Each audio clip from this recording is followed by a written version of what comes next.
जय हिंद बच्चों, कैसे आप सभी। उम्मीद है आप बहुत अच्छे होंगे और आपकी पढ़ाई भी शानदार चल रही होगी। हम पढ़ रहे थे संख्या पद्धति। उसी संख्या पद्धति का एक छोटा सा टॉपिक बच गया था, आज वही हम समझेंगे। जैसे यहाँ लिखा है संख्याओं का वर्गीकरण। कल हमने पढ़ा था प्राकृत संख्याएं, पूर्ण संख्याएं, परिमेय संख्याएं, अपरिमेय संख्याएं क्या होती है। उसको हम एक चार्ट के माध्यम से और समझ लेते हैं ताकि हमारी समझ और बेहतर हो सके। देखो, संख्याओं के वर्गीकरण बहुत आसान है। संख्याओं को हमने पढ़ा था पूर्ण संख्या, प्राकृत संख्या। तो एक बार हम क्लासिफिकेशन कर लेते हैं उसका। जो संख्याएं होती है तो उस संख्याओं के तीन प्रकार होते हैं। एक जो होती है उसको बोलते हैं वास्तविक संख्या। क्या बोलते हैं हम? वास्तविक संख्या या वास्तविक संख्याएं। एक तो ये प्रकार होता है। फिर एक और प्रकार होता है, जैसे हमने पढ़ा, जो भी हम पढ़ते हैं ना आज वर्तमान समय में जो भी पढ़ते हो सब वास्तविक संख्याओं से ही हमारा लेना है। सारी जितनी भी संख्याएं आपने पढ़ी है, पूर्ण संख्याएं, प्राकृत संख्याएं, परिमेय, अपरिमेय, भाज्य, अभाज्य, सम, विषम, जितनी भी संख्याएं पढ़ी सब क्या है? वास्तविक संख्याएं। उसमें एक चीज़ और हमने पढ़ी थी, काल्पनिक संख्या। जो कल्पना करी थी हमने उसकी, उसका वास्तविकता से कोई लेना देना नहीं है। तो एक संख्या हमने पढ़ी थी काल्पनिक संख्या। काल्पनिक संख्या या काल्पनिक संख्याएं रहेगी बात आपको याद। और जब हमने वास्तविक संख्या और काल्पनिक संख्या को मिला के लिखा था तो उसी को बोलते थे हम सम्मिश्र संख्या। ये कॉम्प्लेक्स नंबर बोलते हैं उसको हम। बात याद रहेगी, सम्मिश्र संख्या क्या है? सम्मिश्र संख्या या संख्याएं। अब एक बात याद रखिए आप कि जो वास्तविक संख्या है सब कुछ इसके अंदर आ जाता है। जैसे हमने पढ़ा था, हमने क्या पढ़ा था? माइनस। जैसे माइनस में कुछ भी नंबर ले लीजिए, माइनस इन्फिनिटी से लेकर वास्तविक संख्या कहाँ तक थी? ये माइनस इन्फिनिटी से लेकर -5, ऐसे आप -1, 0, +1, +5 और ऐसे करके हम कहाँ तक गए थे? इन्फिनिटी तक। ये जितनी भी संख्याएं थी सब क्या थी? वास्तविक संख्याएं। जब इन संख्याओं में हम i लगा देते हैं, क्या लगा? जैसे मैंने लिख दिया यहाँ पे 5i या मैंने लिख दिया 7i, कुछ भी लगा दिया, किसी भी संख्या के पीछे i लगा दिया, इसी i को मैं बोलता हूँ आयोटा। आयोटा का मतलब होता है काल्पनिक संख्या। और इस आयोटा का मान भी मैंने बताया था। इसका मान होता है, इस i का जो मान होता है वो होता है √-1। अंडरवुड के अंदर -1। देखो, आपने जनरली देखा होगा जितने भी वर्गमूल निकाले होंगे, जैसे √4, √15, √16, √25, √100, कभी भी माइनस नहीं देखा होगा। ऐसा कभी नहीं देखा होगा आपने कि √-100, ऐसा कभी आया ही नहीं होगा। और ऐसा कभी आ जाता है तो इसका मतलब हम क्या समझते थे? हमारी कैलकुलेशन क्या है? गलत। तो जब भी अंडरवुड के अंदर माइनस आ जाए, इसका वर्गमूल हम नहीं निकाल सकते। देखो, 100 का वर्गमूल तो मैं निकाल सकता हूँ 10, पर अंडरवुड के अंदर -1 बच गया। देखो, तो इसकी कोई वैल्यू नहीं थी पहले। तो इसी को एक साइंटिस्ट थे, उन्होंने इसका मान दे दिया था i। मान लिया था उन्होंने कि इसका मान क्या है? i। इसीलिए इसको हम लिखते हैं 10i। तो समझ में आ गया आपको i का मान क्या है? √-1। इसी प्रकार से आपसे हो सकता है कोई पूछ ले i² क्या होगा। ठीक है, 2 मिनट ये हटाता हूँ मैं। i का मान √-1 हो गया। i की वैल्यू जो है वो क्या होगी? √-1। तो i² क्या हो? दोनों का स्क्वायर कर दूँ तो i² जो होता है वो होता है -1। इसी प्रकार से मैं जब i का इंटू i में करूँगा, देखो i³ क्या हो जाएगा? तो -i हो जाएगा। देखो, ये वैल्यू याद रखना है आपको। i की पावर 4 अगर मैं करूँ, i की पावर 4, ये i की पावर 4 इक्वल्स टू होता है 1। बात याद रहेगी, क्योंकि इसी का फिर से मैंने क्या कर दिया? स्क्वायर। माइनस का स्क्वायर क्या हो जाता है? प्लस। तो i की पावर 4 इक्वल्स टू होता है 1। ये बात आपको याद रखना। हो सकता है आपसे एग्जाम में ये चीज़ पूछ ले कि i बराबर क्या होता है। तो i बराबर क्या होता है? √-1, i²। तो बस सिर्फ एक वैल्यू याद रखिए आप, उसका स्क्वायर करते चलिए, आपको सारी चीज़ याद हो जाएगी। ठीक है, याद रहेगी बात आपको। अब ये जितने भी मैं पढ़ा रहा हूँ ना, आप अपनी कॉपी में नोट करते चलिए। जो भी इंपॉर्टेंट चीज़ है उसको क्या करिए? नोट करते चलिए आप। हटाओ इसको मैं। ये हो गया एक तो हमारा। फिर देखो, सम्मिश्र संख्याएं क्या थी? वास्तविक संख्या और काल्पनिक संख्याओं के समुच्चय को हम क्या बोलते थे? सम्मिश्र संख्या। जैसे कि मैं लिख दूं 3 + 2i या मैं लिख दूं 5 + 4i, तो ये क्या है? सम्मिश्र संख्या। इसमें वास्तविक संख्या भी, वास्तविक संख्या क्या है? 3 और 2, ये वास्तविक संख्या है। और i क्या है यहाँ पे? काल्पनिक संख्या। रहेगी बात आपको याद। बढ़े आगे। अब देखो, ये जो वास्तविक संख्या है इसके भी बहुत सारे प्रकार होते हैं। क्या होते हैं? इसके भी बहुत सारे प्रकार है। ये हटाऊं मैं यहाँ से, देखो इसके भी प्रकार है। इस वास्तविक संख्या के भी बहुत सारे प्रकार होते हैं। इस वास्तविक संख्या के भी आपने सुना होगा, जो हमने माइनस इन्फिनिटी से प्लस इन्फिनिटी तक लिखा, उसके अंदर कुछ संख्याएं क्या होती है, परिमेय संख्याएं, और कुछ क्या होती है, अपरिमेय। परिमेय संख्याएं जिसको हम p/q के फॉर्म में लिख सकते हैं। अपरिमेय संख्या किसको कहते हैं, जिसको हम p/q के फॉर्म में नहीं लिख सकते, बटे के रूप में नहीं लिख सकते, इतना सा याद रखिए। तो दो प्रकार इसके थे, एक था परिमेय, एक क्या था, परिमेय संख्याएं।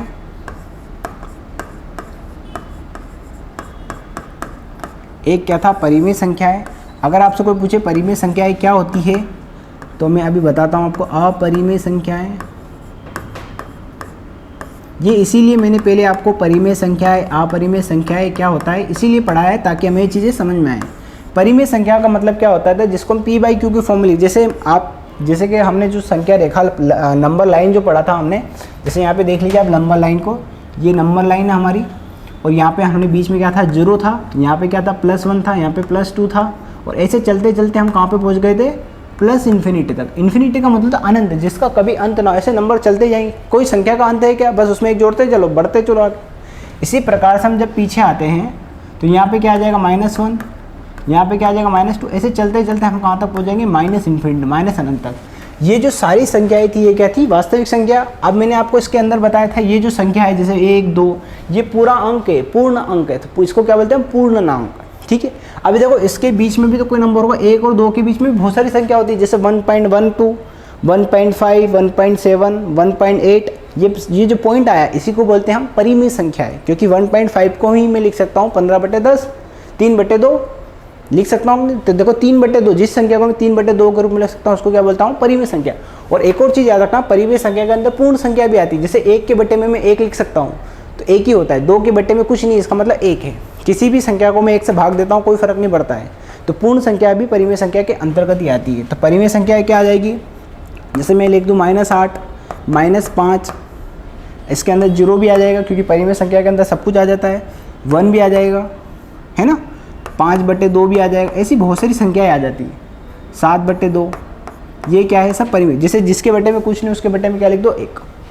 अपरिमेय संख्या हम किसको कहते थे, जिसको हम p/q के फॉर्म में नहीं लिख सकते। तो p/q के फॉर्म में किसको नहीं लिख सकते, जैसे √2 की वैल्यू मैंने बताई थी आपको, क्या थी, 1.41। ये अप्रोक्स वैल्यू है, ये 1.2 की पूरी वैल्यू नहीं है, क्योंकि 1.2 को जब √ हम निकालते हैं 1.414 ऐसे चलता ही जाता है, वो चलता ही जाएगा, कभी खत्म ही नहीं होगा वो, इसलिए उसको क्या बोलते हैं हम, अपरिमेय संख्या, जिसको हम बटे के रूप में नहीं लिख सकते। ऐसे ही आपने देखा होगा √3। एक और सबसे इंपॉर्टेंट है इसमें पाई। ये पाई एक क्या है, अपरिमेय संख्या है। इसका मतलब जो पाई का जो मान पढ़ते हैं हम 3.1415, ये चलता ही जाएगा बेटा, पर इसकी अप्रोक्स वैल्यू हम क्या मानते हैं, 3.14, और इसको हम लिख देते 22/7। ये हमने मान लिया है, पर ये पाई की वैल्यू नहीं है, अप्रोक्स है, वो लगभग उसके बराबर है, ताकि कैलकुलेशन को हम थोड़ा सा आसान कर सकें। इसलिए कभी भी आपसे पूछे पाई क्या है, तो पाई एक अपरिमेय संख्या है। मोस्ट इंपॉर्टेंट प्रश्न आपसे पूछा जाएगा कि अपरिमेय संख्या है, बोल देगा निम्नलिखित में कौन अपरिमेय संख्या है, जो √ के अंदर लिखी हुई हो या पाई, ये क्या होती है, अपरिमेय संख्या है। तो अपरिमेय संख्याओं से आपसे प्रश्न जरूर वो पूछ सकता है, बात याद रहेगी आपको। फिर देखो ये जो परिमेय संख्याएं जो होती है, देखो इस परिमेय संख्या के अंदर कुछ संख्याएं जैसे 8 है, 5 है, 0 है, 1 है, ये क्या है, पूर्ण अंक है। देखो 1, 2, 3 ये पूर्ण अंक है। तो इस परिमेय संख्या के अंदर क्या आता है, पूर्णांक संख्या है। क्या आता है, पूर्णांक। इसी परिमेय संख्या के अंदर क्या आता है, पूर्णांक, पूरे अंक। और एक जो अंक आया जैसे ये 7/2, 5/2, इसी को हम बोलते हैं दशमलव या भिन्न। भिन्न बोलते हैं इसको, क्या बोलते हैं, भिन्न या दशमलव। तो दशमलव, बात याद रहेगी। इसी परिमेय संख्या के 2 प्रकार हो गए। अभी जो पूर्णांक होता है, देखो पूर्णांक के अंदर सारी संख्या आ गई थी, जैसे माइनस अनंत से लेकर प्लस अनंत तक की। इसी पूर्णांक संख्या को जब हम 0 से आगे लिखते हैं, जैसे 1, 2, 3, 4, 5, तो इसी के अंदर आती है प्राकृत संख्या है। और इसी के अंदर क्या आती है, पूर्ण संख्या है। 2 संख्या, इसी पूर्णांक के अंदर 2 संख्या आ जाएगी। कौन सी 2 संख्या आ जाएगी, इसी पूर्णांक के बहुत सारे प्रकार होते हैं। एक होता है ऋणात्मक पूर्णांक, एक होता है शून्य, और एक होता है धनात्मक पूर्णांक। ये क्या है, शून्य, ये क्या है, धनात्मक पूर्णांक। बात याद रहेगी। और ये क्या है, ऋणात्मक पूर्णांक। धनात्मक पूर्णांक का मतलब होता है 1 2 3 ऐसे चलते चलते इन्फिनिटी तक जाएगा।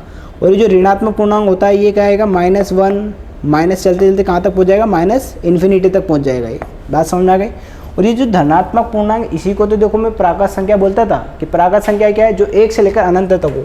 इसी धनात्मक पूर्णांक को ही क्या बोलता हूँ मैं, प्राकृत संख्या। बात याद रहेगी आपको, बहुत ही सिंपल सा कंसेप्ट है। धनात्मक पूर्णांक को ही मैं प्राकृत संख्या बोलता था। और जब इस प्राकृत संख्या के अंदर मैं जीरो भी शामिल कर लेता था, इसी को बोलता था मैं पूर्ण संख्या। संख्या क्या हो गई, पूर्ण हो गई, क्योंकि इन्हीं अंकों से मैं सब कुछ लिख सकता हूँ। जितनी भी संख्या है उनको इसके माध्यम से मैं लिख सकता हूँ। तो जब जीरो मिल जाएगा तो ये क्या कहला जाएगी, जीरो और प्राकृत संख्याओं के योग को ही हम क्या बोलते हैं, पूर्ण संख्या। बात याद रहेगी। फिर इसके अंदर प्राकृत संख्याओं के अंदर भी हमने पढ़ा था सम संख्या, विषम संख्या। सम संख्या क्या होती है, जिनको हम 2 से विभाजित कर सकते हैं। विषम संख्या क्या कहते हैं, जिसमें 2 से भाग नहीं जाता है। भाज्य संख्या किसको कहते हैं, जिसमें हम एक और उस संख्या के अतिरिक्त किसी अन्य संख्या से विभाजित कर सकते हैं। जैसे 9, तो 9 को मैं 1 से तो विभाजित कर सकता हूँ। एक ऐसी संख्या है जिससे मैं किसी भी संख्या को इंटू करूँ, किसी भी संख्या में भाग करूँ, कोई फर्क नहीं पड़ता। एक ऐसा संख्या, इसलिए एक को हम क्या बोला था हमने, ना तो ये क्या है भाज्य, ना ही क्या ये अभाज्य है। बात समझ में आ गई। जैसे 9 है तो 9 को मैं 1 से भी डिवाइड कर सकता हूँ, 9 से भी डिवाइड कर सकता हूँ। ये हम नहीं देखेंगे कभी भी, हम देखेंगे 9 किसी अन्य संख्या से कट रहा है क्या, तो हाँ कट रहा है, 3 से कट रहा है, तो ये क्या हो गई, भाज्य संख्या। बात समझ में आ गई। अभाज्य संख्या जैसे 5 है तो 5 को मैं किसी नंबर से काट सकता हूँ कि किसी अन्य संख्या, 1 और 5 को छोड़ के तो नहीं काट सकता किसी से, तो ये क्या हो गई, अभाज्य संख्या। बात समझ में आ गई। इसी में हमने पढ़ा था कि 0 से लेकर 50 तक कितनी अभाज्य संख्या है, तो ये याद रखना आपको 15 होती है। और 51 से लेकर 100 तक कितनी होती है, 10। तो कभी आपसे पूछे कि 1 से लेकर 100 तक कितनी अभाज्य संख्या होती है, तो 25। और 100 से 200 के बीच में कितनी होती है, तो 21। ये याद रखना आपको, क्योंकि ये बहुत इंपॉर्टेंट है। सीधे प्रश्न आपसे पूछेगा वो 1 नंबर 2 नंबर में, बात याद रहेगी। अब ये देखो, ये अपरिमेय संख्या है। अपरिमेय संख्या देख ली आपने, क्या होती है, अंडर रूट के अंदर, ये भी हमारे लिए इंपॉर्टेंट है।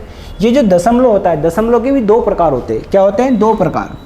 एक होता है दशमलव में शांत, एक क्या होता है, शांत टर्मिनेटिंग, और एक होता है अशांत। अब देखो शांत अशांत क्या होगा, जैसे आप सोचिए मैंने 1/2 लिखा, ये 1/2 परिमेय संख्या है। अब जैसे 1/2 में मैं भाग दूंगा तो देखो आएगा 0.5, बस खत्म हो गया। तो देखो इसके बाद कोई नंबर आएगा कि कोई नहीं आएगा, तो ये शांत हो गया, बस पूरा पूरा भाग चला गया। जैसे मैं पूछूं 1/10 पूरा पूरा भाग चला जाएगा, 1/4 पूरा पूरा भाग चला जाएगा, तो ये क्या हो गया, शांत हो गया।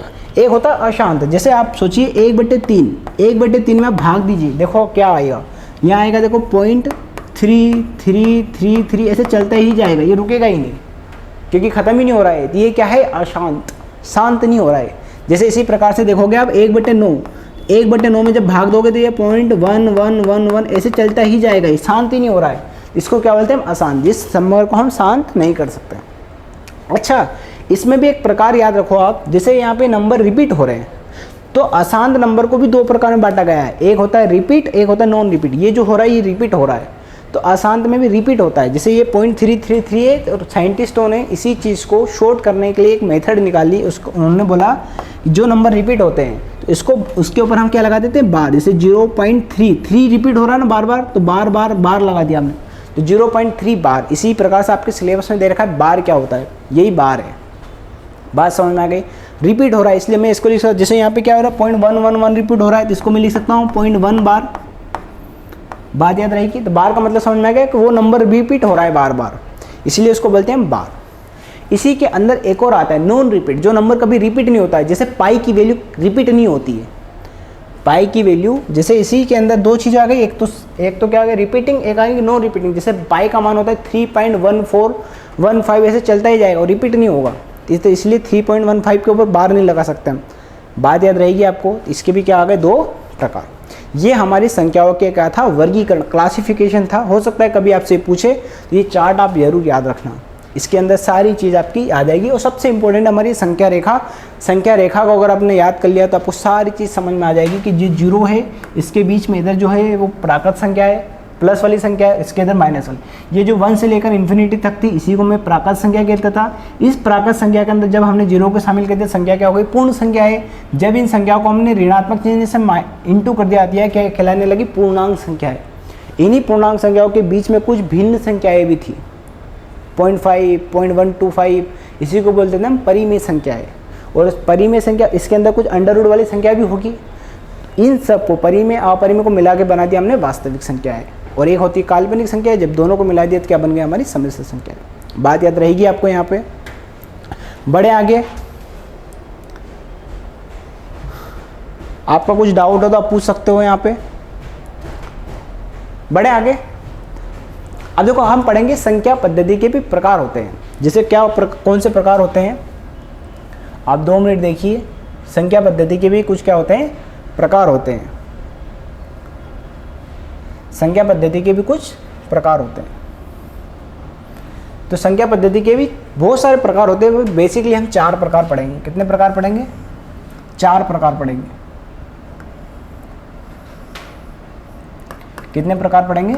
4 प्रकार पढ़ेंगे। बहुत ही आसान सा है संख्या पद्धति के प्रकार। अब सुनना बात आप अच्छे से। जो एक संख्या पद्धति होती है जिस पे हम वर्तमान में जो कार्य करते हैं, रोजमर्रा के जीवन में जो काम, इसको हम बोलते हैं दशमलव संख्या पद्धति। क्या बोलते हैं इसको हम? दशमलव पद्धति, संख्या पद्धति बोलते हैं इसको। और ये हमारे लिए मोस्ट इंपॉर्टेंट है, क्योंकि यहाँ से आपसे प्रश्न वो जरूर पूछेगा। एक दशमलव संख्या पद्धति होती है, एक होती द्विआधारी, जिसका आधार क्या हो? 2 अंक। इसको बोलते हैं द्विआधारी पद्धति। एक होती है, इसको बोलते हैं ऑक्टेल, जिसका आधार 8 होता है, इसलिए इसको क्या बोलते हैं? ऑक्टेल। ऑक्टेल पद्धति। ये इतनी इंपॉर्टेंट नहीं है, खाली बस आप समझ लीजिए। और एक होती है हेक्सागोनल। हेक्सागोनल, इसका आधार 16 होता है। हेक्सागोनल पद्धति। बात याद रहेगी आपको, बहुत आसान है। हमारे लिए जो सबसे ज़्यादा इंपॉर्टेंट है वो है दशमलव संख्या पद्धति, और उसके बाद हमारे लिए इंपॉर्टेंट है द्विआधारी पद्धति। बहुत ही बेसिक सा कंसेप्ट समझना। देखो इसके अंदर लिखा है दशमलव पद्धति। दशमलव का मतलब होता है 10। ऐसी संख्या पद्धति जिसमें 10 अंकों का हम प्रयोग करते हैं उसको हम क्या बोलते हैं? दशमलव संख्या पद्धति। तो जैसे मैं बता रहा हूँ आपको, सुनना अच्छे से। इस दशमलव संख्या पद्धति का जो आधार होता है, आधार कितना होता है? 10 अंक है। आधार कितना है इसका? 10। इसीलिए इसको क्या बोलते हैं हम? दशमलव संख्या पद्धति। और खास बात याद रखना, इसके अंक, कौन कौन से अंक यूज करते हैं हम? अंकों का उपयोग। तो ये याद रखना, ये बहुत ही इंपॉर्टेंट है। बच्चे कंफ्यूज हो जाते हैं। अगर आपसे को पूछे दशमलव संख्या पद्धति के अंक बताओ, उसमें 10 ले लेते हो, 10 नहीं आएगा। अंक क्या आएगा? तो देखो अंक स्टार्ट होते हैं 0 से। 0, 1, 2, 3, 4, 5, 6, 7, 8 और 9। बस ये 9 अंक ही प्रयोग होते हैं बेटा। वर्तमान में हम जितने भी कार्य कर रहे हैं, जो कुछ भी कर रहे हैं, सब इन अंकों के माध्यम से कर रहे हैं। इसके अलावा देखो आप कुछ नहीं। जैसे 0 इसके पीछे लगा दूंगा तो 10 बन जाएगा। तो बेसिकली कितने अंक हैं हमारे पास? बेसिकली अगर देखोगे आप, कितने अंक हैं हमारे पास? ये 10 अंक ही है, 0 से स्टार्ट होके 9 तक। इसी 10 अंकों से मिलके हमने दुनिया की सारी संख्या बना रखी है।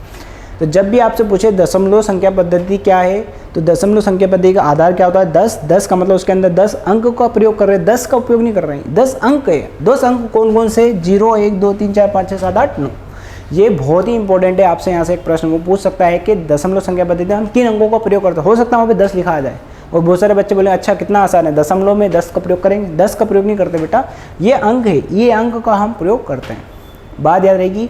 और वर्तमान में सबसे ज़्यादा इसी संख्या पद्धति का हम प्रयोग करें। दुनिया में हम रोज़मर्रा के जो कार्य करते हैं, पैसे गिनने में जो काम करते हैं बेटा, इसी पद्धति के आधार पर हम करते हैं।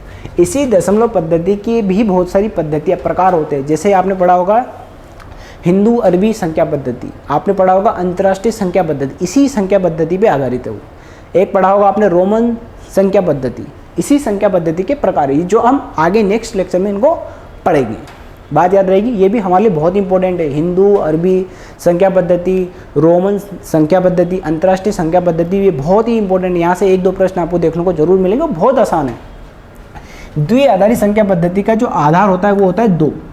आधार क्या होता है? 2। इसमें 2 अंक का प्रयोग करेंगे हम। तो 2 अंक कौन होंगे? एक तो होगा 0 और एक क्या होगा? 1। ये 2 अंक का हो सकता है आपसे ये पूछ ले द्विआधारी संख्या पद्धति हम कितने अंकों का प्रयोग करते हैं? तो 2। आधार कितना है 2, अंक कौन कौन से, तो 0 और 1, 2 मत कर देना आप बस। बहुत सारे बच्चे हो सकता है कि द्विआधारी संख्या पद्धति में 2 अंक लिख दे, 1 और 2, नहीं, 0 कोई भी संख्या कहाँ से स्टार्ट होगी, 0 से 1। तो द्विआधारी संख्या पद्धति में हम उपयोग करते हैं 0 और 1। और आपको पता है वर्तमान में हम जो प्रोग्रामिंग करते हैं, जिसे कंप्यूटर के अंदर प्रोग्राम सेट करते हैं ना, वो इसी संख्या पद्धति के आधार पर करते हैं। 0101 के रूप में ही लिखा होता है, जैसे 110101 यही लिखा रहता है उसके अंदर, कंप्यूटर के अंदर जो भाषा लिखी होती है।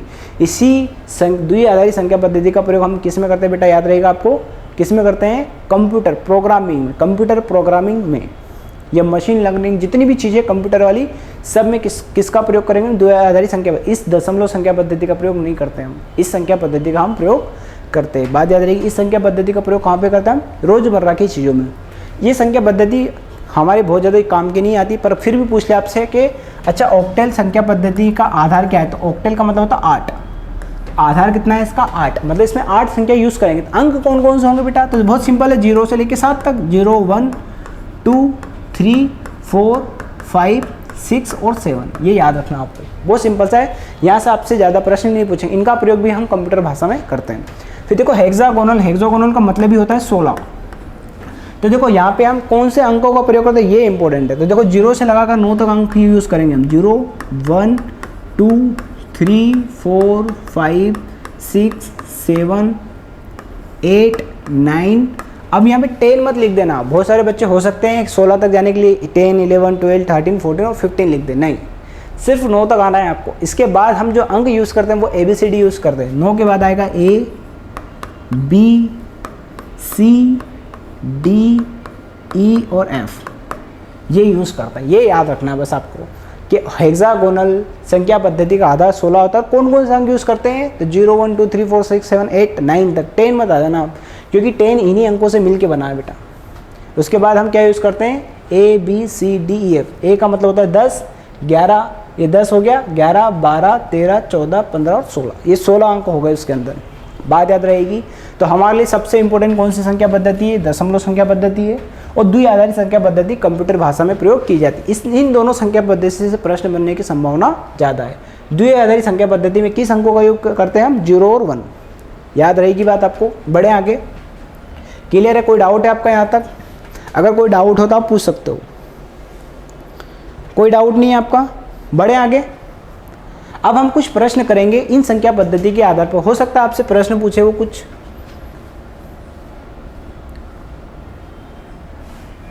प्रश्न आपसे पूछे। ये प्रश्न हमारे लिए बहुत ही इंपॉर्टेंट है, बहुत बेसिक से प्रश्न है, ये बहुत आसानी से आप इनको कर सकते हो। जिसे प्रथम n प्राकृत संख्याओं का योगफल ज्ञात कीजिए, ये प्रश्न आपसे पूछ सकता है वो कि प्रथम n प्राकृत संख्याओं का योग बताइए। देखो इसका एक फॉर्मूला भी होता है, हम फॉर्मूले में पढ़ेंगे तो बहुत सारे फॉर्मूले बन जाएंगे, इसलिए हम बेसिक कंसेप्ट याद करेंगे ताकि जब भी एग्जाम में हमसे कोई प्रश्न पूछेगा हम सारे प्रकार के प्रश्न बना देंगे। जैसे आप 2 मिनट के लिए ध्यान रखिए, वैसे इसका एक फॉर्मूला होता है जिसे कि इसने बोला प्रथम n का मतलब 1 से स्टार्ट होगी प्राकृत संख्या है, इसीलिए हमने संख्याएं पढ़ी कि प्राकृत संख्या क्या होती है। तो n से स्टार्ट करेंगे हम, तो जैसे 1 से स्टार्ट होती है प्राकृत संख्या 1, फिर 1 के बाद 2 आएगा, फिर 3 आएगा। मान लो ऐसे चलते चलते वो बोल रहा है 50, प्रथम 50 प्राकृत संख्याओं का योग ज्ञात करिए आप, ऐसा प्रश्न पूछेगा वो। तो इसका एक फॉर्मूला होता है, जब भी n प्राकृत संख्याओं का योग हमसे पूछे तो इसको हम बोलते हैं SN, sum of m number. ये होता है, इसका फॉर्मूला होता है n+1 डिवाइड बाई 2, ये फॉर्मूला होता है। पर इसी फॉर्मूले का हम एक शॉर्टकट निकालेंगे। क्या निकालेंगे? एक शॉर्टकट, ताकि हमें बार बार फॉर्मूला याद करने की आवश्यकता ना पड़े। जैसे हमसे पूछेगा प्रथम n प्राकृत संख्याओं का योग, तो इसका सबसे अच्छा फॉर्मूला ये है कि पहला पद प्रथम पद प्लस अंतिम पद, क्या करेंगे हम, अंतिम पद डिवाइड बाई 2, ये होता है औसत। जैसे 1 से लगाकर 50 तक संख्या है, इनका औसत क्या होगा, ये औसत होता है कि प्रथम पद प्लस अंतिम पद डिवाइड बाई 2 कर दूंगा, उसके बीच की संख्या आ जाएगी। और जितने पद है, जैसे 1 से लगाकर 50 तक कितने पद है, 50, इतने का मैं इंटू कर दूंगा, तो यहाँ आएगा इंटू में पदों की संख्या, क्या आएगी, पदों की संख्या। 1-2 बार ये फॉर्मूला आप याद रखोगे तो आपको ये याद हो जाएगा। और ये बहुत ही इंपॉर्टेंट फॉर्मूला है हमारे पास। किसी भी प्राकृत संख्याओं का योग जब से पूछे आपसे, बस ये फॉर्मूला याद रखना है, प्रथम पद प्लस अंतिम पद डिवाइड बाई 2 इंटू पदों की संख्या। जैसे हमसे 50 पदों का क्या पूछा है, हमें योग पूछा है कि 50 पदों का योग निकालिए। तो देखो पहला पद क्या है 1 प्लस अंतिम पद कौन सा हमारे पास 50 डिवाइड बाई 2, और कुल पद कितने हैं, पद मतलब संख्या है। जैसे 1 से लगाकर 50 तक कितने पद हो गए, जैसे एक पद ही हो गया, एक पद ही हो गया, एक पद, इसे पद को जोड़ूंगा तो कितना हो जाएंगे 50। तो इंटू क्या कर दूंगा मैं 50। बात याद रहेगी आपको, 50 और 1 कितना हो जाएगा 51 इंटू 50 डिवाइड बाई 2। जब इसको मैं सोल्व कर लूँगा तो मेरा क्या आ जाएगा उत्तर। जैसे 50 को 2 से काटूंगा तो 25, 25 का 51 में इंटू करूँगा, देखो 25 से कम 25 का 5 आता है 2, 25 पंजे 125 और 2 27, 127। तो ये हमारा क्या आ जाएगा आंसर। बात याद रहेगी। तो प्रथम 50 पदों का योग क्या आ जाएगा 1275। ऐसे प्रश्न आपसे पूछ सकता है, जरूरी नहीं यहाँ पे 50 ही पूछे, कुछ और पूछ ले। जैसे बोल दे कि प्रथम 100 पदों का योग याद करिए, ये भी पूछ सकता है आपसे, कर सकते हैं हम याद। इसका आप स्क्रीनशॉट ले लीजिए। पहले आगे हम बढ़ते हैं, थोड़ा सा ले लिया स्क्रीनशॉट आपने, देखो और प्रश्न ले लेते हैं हम।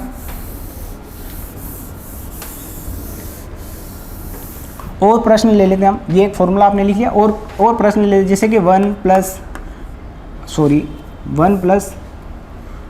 2 प्लस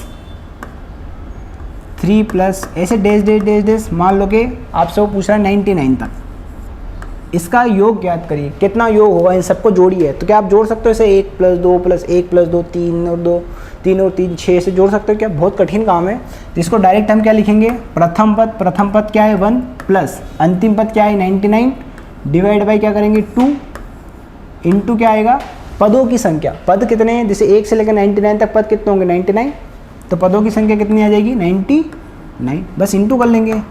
तो 1 प्लस 99 क्या हो जाएगा 100 इंटू 99 डिवाइड बाई 2 से मैं डिवाइड कर दूँ तो ये कितना आ जाएगा 50 का इसमें इंटू कर दूंगा तो 0, ये 50 बार आ जाएगा। अब 5 का इंटू 9 में करोगे तो 5 9 की 45 का 5 हाथ आया 4, 5 9 की 45 और 4 गुण 50, तो कितना आ जाएगा प्रथम 99 पदों का योग कितना आ जाएगा 4950।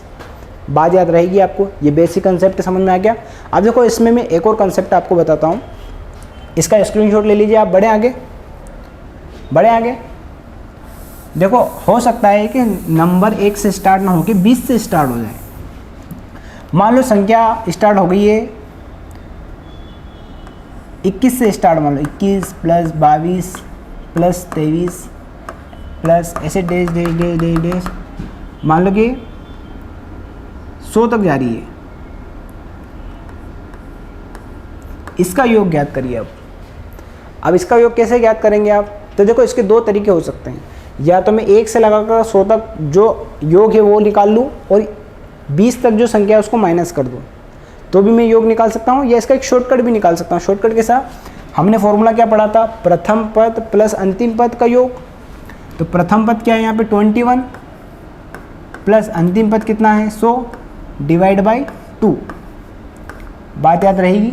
इंटू में आएंगे पदों की संख्या, पद कितने हैं, तो देखो 21 से लगातार अगर 100 पद है तो 21 से लगा 100 तक है, इसके पहले के पद नहीं 20 पद नहीं है, तो 100 में से मैं 20 माइनस कर दूँ कितना आ जाएगा 80, इंटू कितने आ जाएंगे 80 ये पद है। ये बस ये याद रखना आपको पदों की संख्या कैसे निकालनी है, क्योंकि 1 से लगाकर 100 तक 100 पद है, 20 पद नहीं है। देखो 1 2 3 4 5 20 नहीं है, तो मैंने 100 में से 20 माइनस कर दिया तो यह आ जाएगा 80, यही क्या है पद।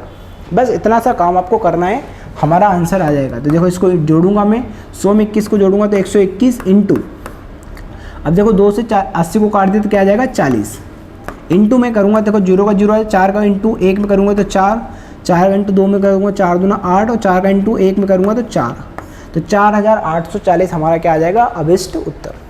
बहुत सिंपल है, आप कर लोगे आप सारे प्रश्न, कोई भी संख्या कहीं से भी बस आपको ये पहचानना है कि देखो 21 के बाद 22 है, 22 के बाद 23, ये मतलब क्रम से चल रहे हैं। तो जब ध्यान रखना है आपको कि पहला पद प्लस अंतिम पद डिवाइड बाई 2 इंटू पदों की संख्या, पद कितने होंगे, तो 21 से जोड़ोगे 100 तक तो आपके कितने पद निकल के आएंगे बेटा 80 पद निकल के आएंगे, ये ध्यान रखना है आपको। 100 का इंटू मत कर देना, बहुत सारे बच्चे 100 का इंटू कर देते हैं। अच्छा एक और चीज़ याद रखिए आप, मान लो इसी प्रश्न को मैं एक और तरीके से सोल्व कर सकता हूँ, अगर आपको इसका कठिन लग रहा है तो देखो ये मैं यहाँ पे मिटा रहा हूँ, स्क्रीनशॉट ले लिया आपने इसका। देखो इसको मैं ऐसे भी कर सकता हूँ, कैसे कर सकता हूँ, पहला पद प्लस अंतिम पद क्या है, तो पहला पद 21 है प्लस अंतिम पद कितना है 100 डिवाइड बाई 2। अगर मान लो आपने 100 पद ले लिए शुरू से, मान लिया 1 से स्टार्ट हो रहा है ये, अगर 1 से स्टार्ट होता 100 तक तो ये आंसर आता है इसका। परंतु देखो शुरू के पद नहीं है, जो पद नहीं है उसको माइनस कर दूँ मैं, तो माइनस क्या नहीं है, पहला पद तो पहला ही होगा 1 प्लस यहाँ पे क्या आ जाएगा 20 के 21 के पहले क्या आ जाएगा 20, तो 1 से लगाकर ये मैं हटा देता हूँ थोड़ा सा, 1 से लगाकर ये वाले जो पद है ये पद हमारे पास नहीं है, बस इसको मैं माइनस कर दूँ इसमें पूरे में से, तो 1 प्लस 20 डिवाइड बाई 2 इंटू कितने पद है, तो देखो 20 है तो 20 ही आ जाएगा इंटू में, बस इसको मैं माइनस कर दूँ। देखो इसको सोल्व करूँगा तो 1 2 1 आ जाएगा इंटू 100 डिवाइड बाई 2 माइनस ये क्या आ जाएगा 21 डिवाइड बाई 2 इंटू 20, बस इसको मैं माइनस करूँगा तो भी मेरा आंसर सेम ही आएगा। बात याद रहेगी, क्योंकि इसका देखो मैं एलसीएम लूँगा ना तो 20 इसमें से माइनस हो जाएगा। तो बहुत ही सिंपल सा कंसेप्ट है, आपको बहुत ज़्यादा लोड लेने की आवश्यकता नहीं है, ऐसे भी आप कर सकते हो। बढ़े आगे, तो देखो 3 टाइप के मैंने प्रश्न करा दिए, किसी भी प्रकार की 1 से स्टार्ट होगी कोई प्राकृत संख्या तो उसका हम योग निकाल सकते, अगर 20 से कोई संख्या स्टार्ट हो रही तो उसका भी हम योग निकाल सकते हैं। ये प्रथम n प्राकृत संख्या थी, अब हम प्रथम n सम प्राकृत संख्याओं का योग निकालेंगे। बढ़े आगे, देखो यहाँ पे लिखा है प्रथम n प्राकृत संख्याओं का योग। प्रथम n क्या करेंगे, हम प्राकृत संख्याओं का योग निकालेंगे। तो प्रथम n प्राकृत संख्याओं का योग हम निकालेंगे, तो देखो सम संख्याएं कहाँ से स्टार्ट होगी, क्या 0 से स्टार्ट होगी, नहीं, प्राकृत संख्या तो 1 से स्टार्ट होती है, तो 1 क्या है विषम, सम बोला है उसने, क्या बोला है देखो सम प्राकृत संख्या। प्रथम है, प्रथम मतलब शुरुआत कहाँ से होती है, तो 2 से स्टार्ट हो रहा है, देखो 2, फिर 2 के बाद क्या आएगा 4, थोड़ा सा अच्छे से लिख लीजिए हम, 2 प्लस 4 प्लस 6 ऐसे चलता जाएगा। ये सम प्राकृत संख्या मैंने बताया ना, सम संख्याएं क्या होती है, इसीलिए हमने पहले ये सारी संख्याएं पढ़ी, सम संख्या, विषम संख्या, अभाज्य संख्या क्या होती है, 2 4 6 ऐसे चलता जाएगा। मान लो ये n तक जा रहा है, कहाँ तक जा रहा है n मुझे पता नहीं है क्या आएगा, देखो n के हमेशा इंटू में 2n होगा, बात याद रहेगी 2n तक ही जाएगा, n का इंटू में हमेशा किसी भी संख्या में 2 का इंटू होगा तो संख्या सम होगी।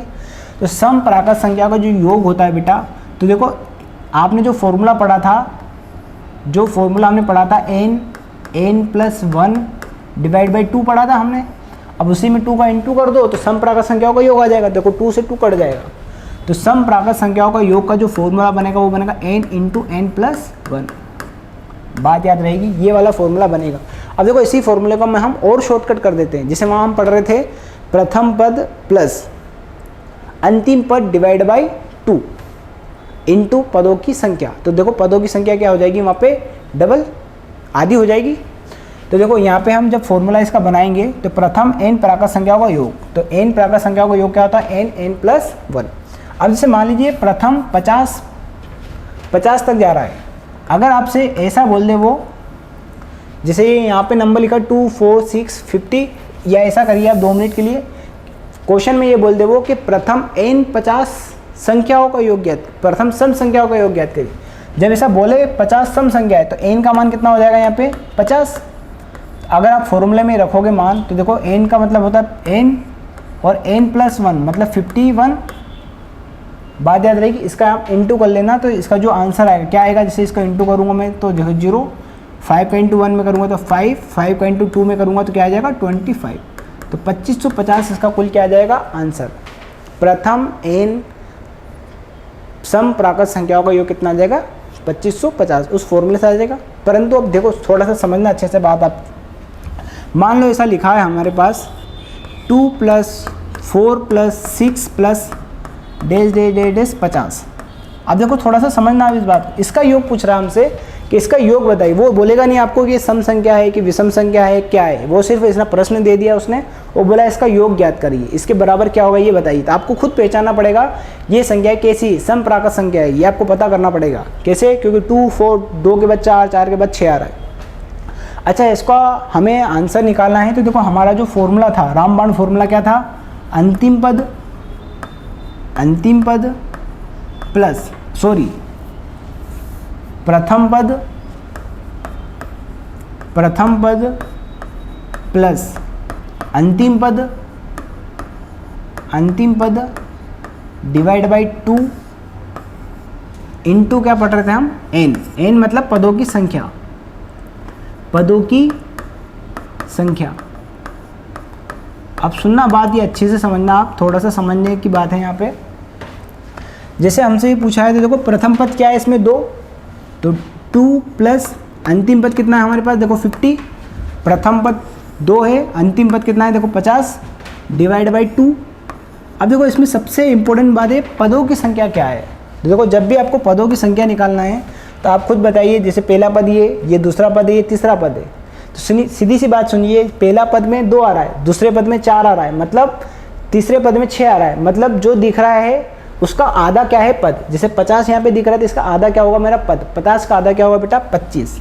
तो पदों की संख्या कितनी आ जाएगी 25। ऐसे 2 से लगाकर 25 तक आप जोड़ोगे तो कितने पद है वहाँ पे 25 पद है। देखो पहला पद, दूसरा पद, तीसरा पद, जैसे मान लो ये 8 होता तो ये कौन सा पद होता 4th, ये कौन सा होता थर्ड। तो देखो इसका जस्ट आधा आ रहा है, देखो तो इसका भी जस्ट क्या आ जाएगा 50 का भी जस्ट आधा क्या आएगा 25। तो यही क्या होगी मेरी पदों की संख्या। बस इसका मैं क्या कर लूँगा इंटू कर लूँगा, मेरा आंसर क्या हो जाएगा, मेरा आंसर आ जाएगा। तो 50 और 2 कितना होगा 52 डिवाइड बाई 2 इंटू 25। और जब मैं इसको डिवाइड करूँगा 52 को तो ये कितना आ जाएगा 26। तो 26 इंटू 25 को मैं करूँगा तो कितना आ जाएगा मेरा 26 इंटू 25 650। कितना आ जाएगा ऐसे करके देख लीजिए आप, ये 26 है इंटू 25, तो 25 छंका कितना होता है 150, कितना है हाथ 15, और 25 दूना 50, और 50 और 15 कितना होगा 65, दिया है 650। देखो कैलकुलेशन आपको थोड़ी सी फास्ट करना पड़ेगी, अगर छोटी छोटी चीज़ों में आप उलझोगे तो बेटा बहुत टाइम लगेगा, इससे प्रश्न आपको छूटेंगे। स्पीड बहुत होना चाहिए, स्पीड के साथ एक्यूरेसी करेक्शन बहुत ज़्यादा, सटीकता बहुत होना चाहिए। बात समझ में आ गई। तो ये याद रखना, अच्छे से प्रश्न को समझना है कि हमें क्या दे रखा है। तो ये प्रथम n सम प्राकृत संख्याओं का योग हमसे पूछे थे, ये फॉर्मूला देखो, यही फॉर्मूला यहाँ पे बन गया। देखो ये देखो 52 डिवाइड बाई 2 का मतलब होता है 26 और ये 25, n+1 का ये फॉर्मूला बन गया। पर आपको ये कंसेप्ट याद रखना है, वो वाला फॉर्मूला किसके लिए आएगा, सिर्फ नंबर दे देगा आपको। प्रथम 50 सम प्राकृत संख्याओं का योग याद करें तो n बराबर 50 रख के सोल्व कर लेना। परंतु जब इस प्रकार की सीरीज दे तब आपको n पता करना पड़ेगा, और ये भी पता करना पड़ेगा कि ये कौन सी सीरीज है, सम संख्या सम प्राकृत संख्या है कि विषम प्राकृत संख्या है, किस प्रकार की ये सीरीज है। ये समझ में आ गया आपको। अब इसका स्क्रीनशॉट लीजिए। एक प्रश्न हम और करते हैं, जैसे ये संख्या है तो 2 से स्टार्ट हो गई, प्रथम से मान लो 20 से स्टार्ट होती तो क्या होता, बढ़े आगे। इसका स्क्रीनशॉट ले लीजिए आप, आगे बढ़े हम। देखो प्रथम 50 सम प्राकृत संख्याओं का योग, वही वाला कंसेप्ट हमने अभी पढ़ा है। एक बात और याद रखिए आप, मान लो मैं 20 से दे दूं, ये मत याद रखिए आप, 20 से दे दूं मैं, 20 से मान लीजिए, जैसे मान लो कोई संख्या स्टार्ट हुई 20 से, 20 प्लस 22 प्लस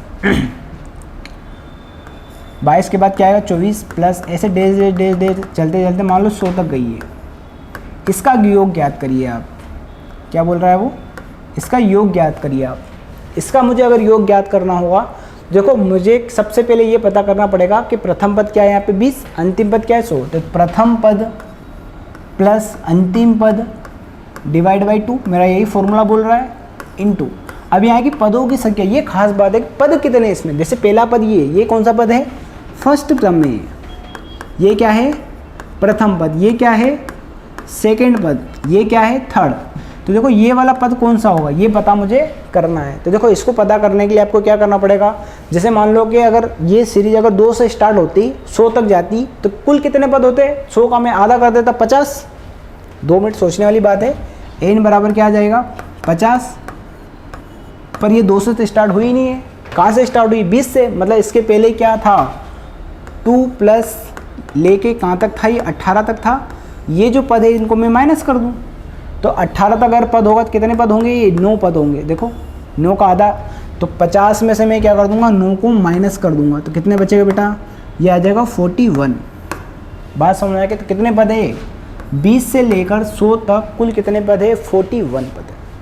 बात आ गई समझ। बस इतना सा आपने कर लिया बेटा, इसके बाद कैलकुलेशन गलत नहीं होना चाहिए। बहुत आसान सा निकाल सकते हैं हम। प्रथम का पूछेगा तो सीधे फॉर्मूले में, और इस प्रकार की सीरीज दे रखी है तो हमें इस प्रकार से निकालना है, तो निकाल लीजिए आप। 20, 100 में 20 को जोड़ेंगे कितना आ जाएगा 120 डिवाइड बाई 2 इंटू 41, और जब इसको काटूंगा तो ये क्या आ जाएगा 60। 6 से इंटू करूँगा, देखो 0 का 0 आ जाएगा, 6 कम 6 और 6 चौक 24, तो 2460 मेरा क्या आ जाएगा अभिष्ट उत्तर। निकाल सकते हो आप, बहुत आसान है ये तरीका। सारे टाइप के प्रश्न को मैं एक ही जगह करा रहा हूँ ताकि आपके कंसेप्ट यहीं पे क्लियर हो जाए।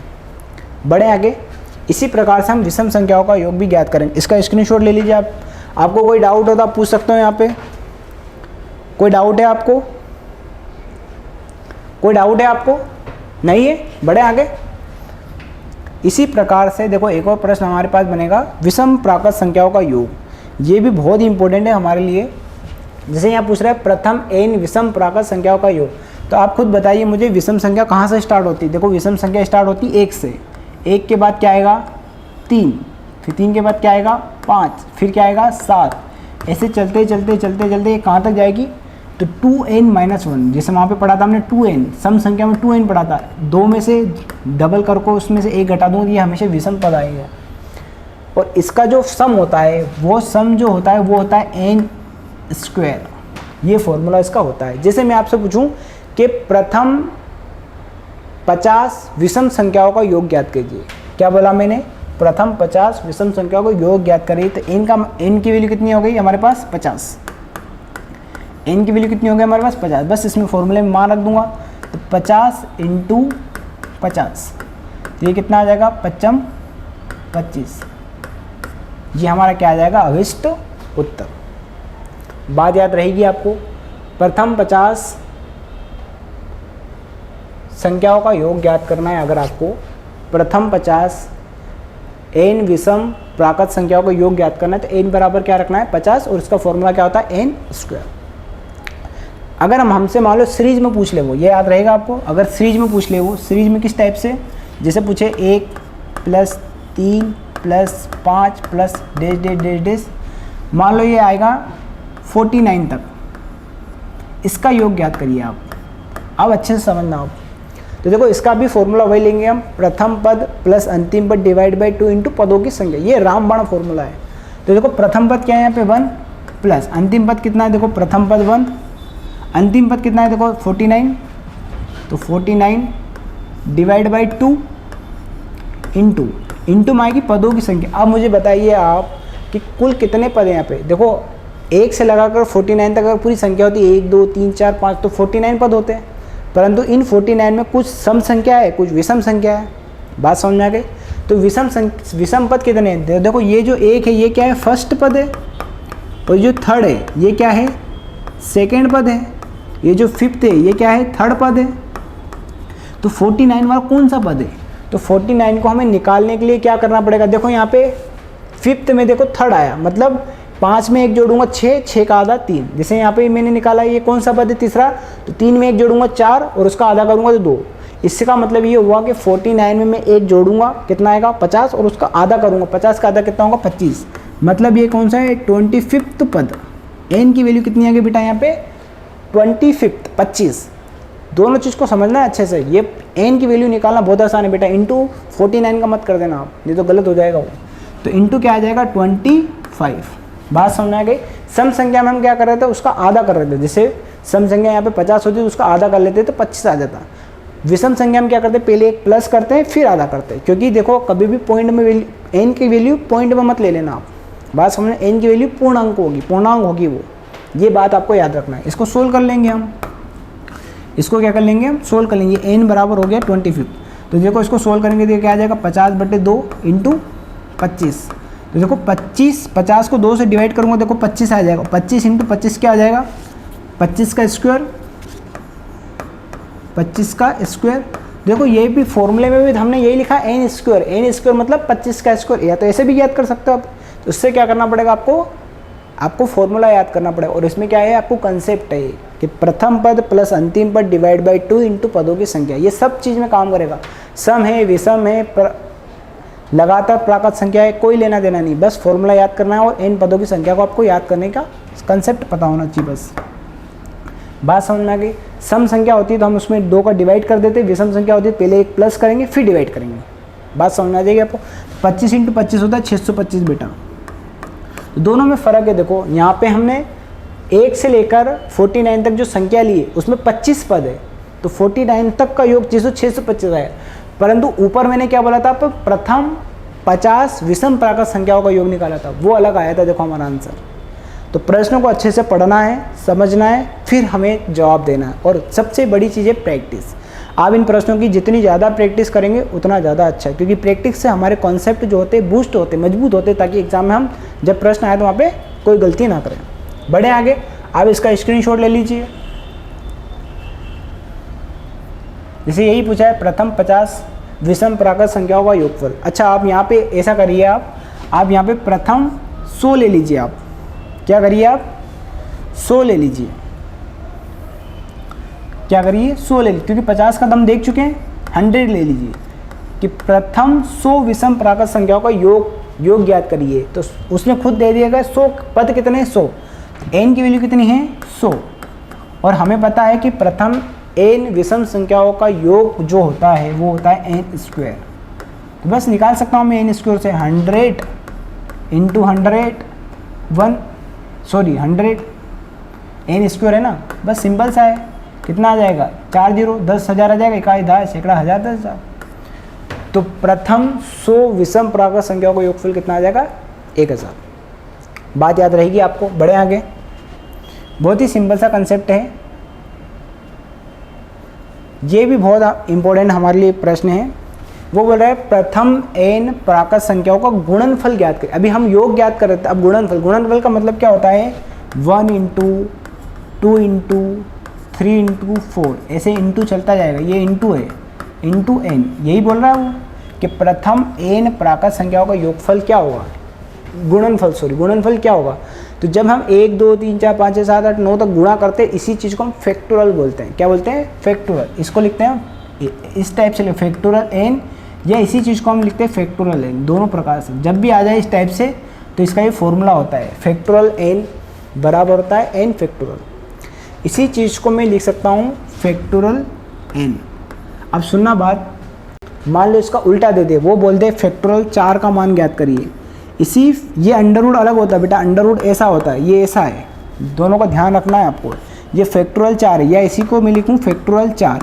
इसका मान पूछ ले आपसे, इसका मतलब ये होता है कि इसको 4 से उल्टा लिख दीजिए, इंटू 4 इंटू 3 इंटू 2 इंटू 1।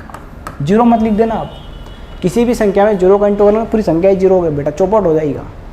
तो ये याद रखना आपको। जैसे मैं इसी प्रकार से आपको बोलूँ फैक्टोरियल 5, तो फैक्टोरियल 5 क्या होगा, 5 इंटू 4 इंटू 3 इंटू 2 इंटू 1, उल्टा लिख देते हैं पूरा संख्या मान। जैसे मान लो फैक्टोरियल यहाँ पे 10 होगा, तो 10 को मैं क्या लिख सकता हूँ, 10 into 9 into 8 into 7 into 6 into 5 into 4 into 3 into 2 into 1।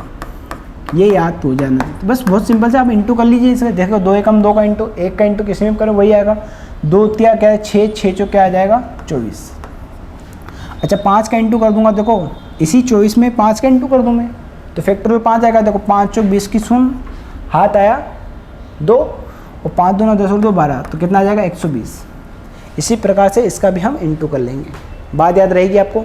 तो प्रथम n प्राकृत संख्याओं का गुणनफल पूछे, तो गुणनफल होता है फैक्टोरियल n। ये लिखने का तरीका है, या तो मैं इस टाइप से लिखूँ फैक्टोरियल n, या इस टाइप से मैं लिखूँ फैक्टोरियल n, या किसी संख्या का लिखे फैक्टोरियल 4। इसका मतलब होता है 4 इंटू 3 इंटू 2 इंटू 1। फैक्टोरियल 7, तो 7 into 6 into 5 into 4, 5 into 4 into 3 into 2 into 1। इस टाइप से लिख देना आप। बात याद रहेगी। हो सकता है एग्जाम में इस टाइप से वो पूछ ले कि फैक्टोरियल का मतलब क्या होता है, बता दीजिए आप। बता दो क्या आपसे कैलकुलेशन, बहुत बड़े नंबर की कैलकुलेशन आपसे नहीं पूछेगा, छोटे क्वेश्चन की कैलकुलेशन लिख सकता है। हो सकता है इसका एक्सपांशन पूछ ले आपसे, एक्सपांशन बताइए। बढ़े आगे, याद रहेगा आपको ये कंसेप्ट। और कोई प्रश्न है हमारे पास, देख लेते हैं। ये भी एक प्रश्न है, कभी मान लो इस टाइप का प्रश्न अगर आपसे पूछ ले, वैसे आपसे ये प्रश्न नहीं पूछेगा वो आपके एग्जाम में, फिर भी आपसे ये पूछेगा प्रथम n प्राकृत संख्याओं के वर्गों का योगफल ज्ञात कीजिए। वर्ग का मतलब क्या होता है, जैसे कि 1 का स्क्वायर, वर्गों का योग, प्लस 2 का स्क्वायर। देखो वहाँ पे हम संख्याओं का योग पढ़ रहे हैं, अब वर्गों का योग पढ़ रहे हैं। प्लस 3 का स्क्वायर, प्लस ऐसे dash dash dash n square. ये प्राकृत संख्या होगी, इसका योग ज्ञात करना है, इसका योग क्या होगा। तो इसका एक फॉर्मूला होता है, ये फॉर्मूला याद करिए, n into n plus 1 into 2n plus 1 ये ब्रैकेट में डिवाइड बाय 6, ये फॉर्मूला होता है। जैसे मैं आपसे पूछूं कि प्रथम 50 प्राकृत संख्या के वर्गों का योग ज्ञात करिए, तो प्रथम 50 का मतलब n का मतलब क्या हो गया यहाँ पे 50 वर्गों का योग ज्ञात करना है, तो मैं यहाँ n की वैल्यू 50 रख दूँ, तो देखो 50 इंटू 50 और 1 51 होगा, डायरेक्ट लिख दूँ मैं 51 51, और यहाँ क्या होगा 2n + 1। यह पूरा फॉर्मूला लिख देता हूँ मैं आपको ताकि आपको याद रहे। 50 into 50 + 1 into 2 into 50 + 1 divide by 6, ये फॉर्मूला है। कभी हो सकता है आपसे ये पूछ ले डायरेक्ट कि प्रथम 50 प्राकृत संख्याओं का योग ज्ञात या प्रथम 25 प्राकृत संख्याओं के वर्गों का योग ज्ञात करिए, कुछ भी बोल देखो, n की वैल्यू आपको ये रखना है, ये फॉर्मूला आपको याद करना है, n + 1 into 2n + 1 divide by 6। Into कर लीजिए, देखो 50 इंटू क्या आ जाएगा, देखो 51, और ये कितना आ जाएगा, देखो 50 दूना 100 और 101, और डिवाइड बाई क्या आ जाएगा 6। बस इसको काट लीजिए आप और सोल्व कर लीजिए आप। जैसे इसको मैं काटूंगा 2 से, तो ये क्या आ जाएगा 3, और ये क्या आ जाएगा 25। तो देखो जो भी वैल्यू आएगी कट कुटा के आपकी पॉइंट में वैल्यू आ जाएगी। इसका कैलकुलेशन आप कर लोगे तो आपका आंसर आ जाएगा। बात समझ में आ गई आपको? तो बहुत ही सिंपल सा कंसेप्ट है, इसमें ज़्यादा आपसे कोई भी पूछेगा नहीं, अल्टरनेट नहीं पूछने लगेगा वो, और अल्टरनेट पूछेगा तो n की वैल्यू ज्ञात कर लेना। जैसे 1 का स्क्वायर प्लस 3 का स्क्वायर प्लस 5, प्रथम n विषम प्राकृत संख्याओं का योगफल पूछ सकता है, प्रथम सम प्राकृत संख्याओं के वर्गों का योगफल पूछ सकता है। तो बस n की वैल्यू आपको पता करना है, जैसे आपने ऊपर पता करी थी। सम संख्या होगी तो आधा हो जाएगा, विषम संख्या होगी तो पहले 1 प्लस करेंगे उसका आधा करेंगे, बस वैल्यू रख देना n की, तो आपका आंसर आ जाएगा। बढ़े आगे, रहेगी बात आपको याद। इसी प्रकार से एक और प्रश्न आपसे पूछ सकता है वो कि प्रथम n प्राकृत संख्या के घनों का योगफल, घन का मतलब होता है क्यूब, क्या होता है, जैसे 1 का क्यूब प्लस 2 का क्यूब प्लस 3 का क्यूब, इस टाइप से चलते चलते कहाँ पे पहुँच जाएगा वो n का क्यूब, ये होता है क्यूब। प्रथम n प्राकृत संख्या के घनों का योगफल ज्ञात करिए, इसका मतलब ये होता है, इसका एक फॉर्मूला होता है, इसका फॉर्मूला होता है n + 1 डिवाइड बाई 2 का स्क्वायर, ये इसका क्या होता है, फॉर्मूला होता है। ये फॉर्मूला आपको पता होना चाहिए, बस ये फॉर्मूला आप लिख लोगे तो आपका काम हो जाएगा। बात याद रहेगी आपको। जैसे मैं पूछूं प्रथम n 50 प्राकृत संख्याओं के घनों का योगफल ज्ञात करिए, तो n बराबर कितना हो जाएगा मेरा 50 कुछ भी ले सकते हैं हम, 25 भी ले सकते हैं। तो देखो यहाँ पे अगर फॉर्मूला हम लगाएंगे तो देखो 50 प्लस n + 1 मतलब 50 + 1 डिवाइड बाई 2 का स्क्वायर, तो देखो 50 और 1 कितना हो जाएगा 51 डिवाइड बाई 2 का स्क्वायर, और देखो इसको काट दूंगा, देखो 25 आ जाएगा 25, तो 25 इंटू 51